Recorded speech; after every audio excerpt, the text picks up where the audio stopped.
Hello everyone, I hope you're all well. It was lovely speaking to you today via the laptop.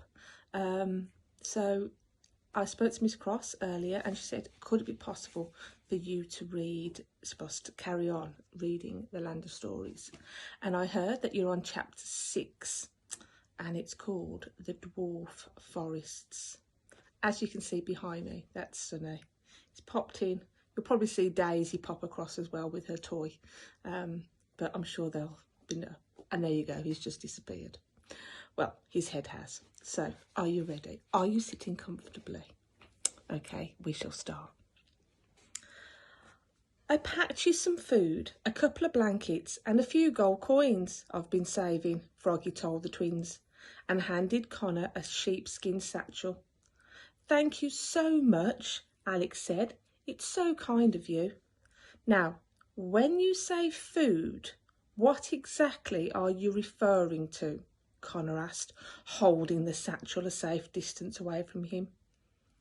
Some rolls and apples, Froggy told him. Oh, good, Connor said, relieved. Froggy handed Alex the map and the journal they had been looking at the previous night. Are you sure you're ready for this? Froggy asked them. You're both awfully young to be going on a quest like this. Alex and Connor looked to each other, each thinking the same thing. It was hard enough to navigate around their own world at their age.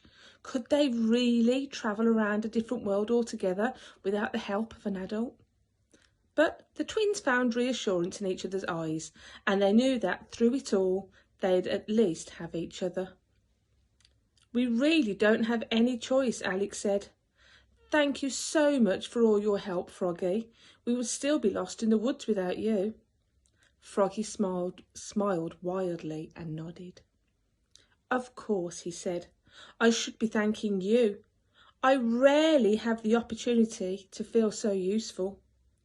Are you sure you don't want to come with us? Alex asked.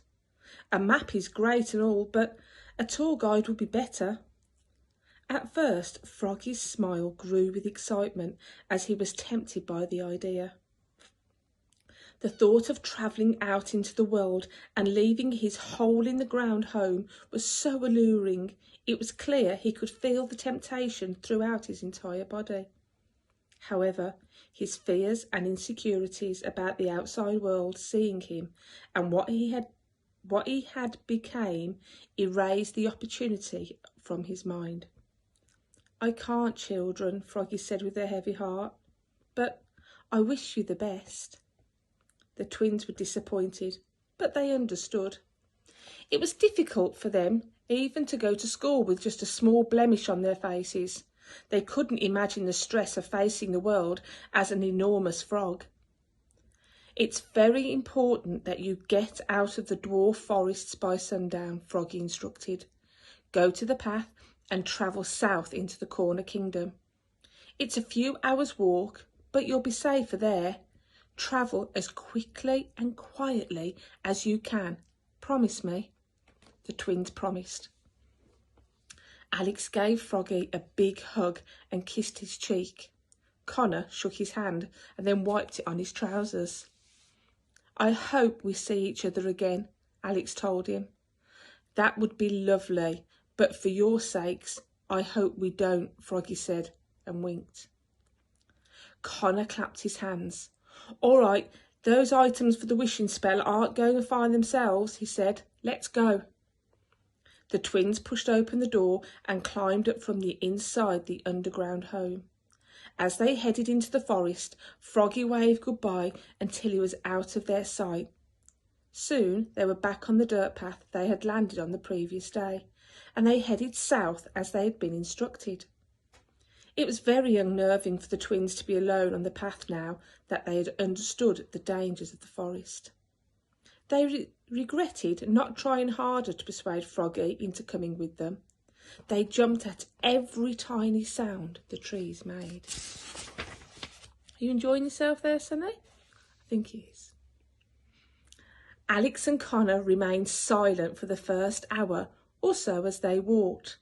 afraid that their voices would attract unwanted attention from some of the creatures Froggy had warned them about. "We're very brave," Alex finally said to her brother, breaking the silence. "Or very stupid," Connor said. The path curved through the forest, revealing new trees and bushes every few feet.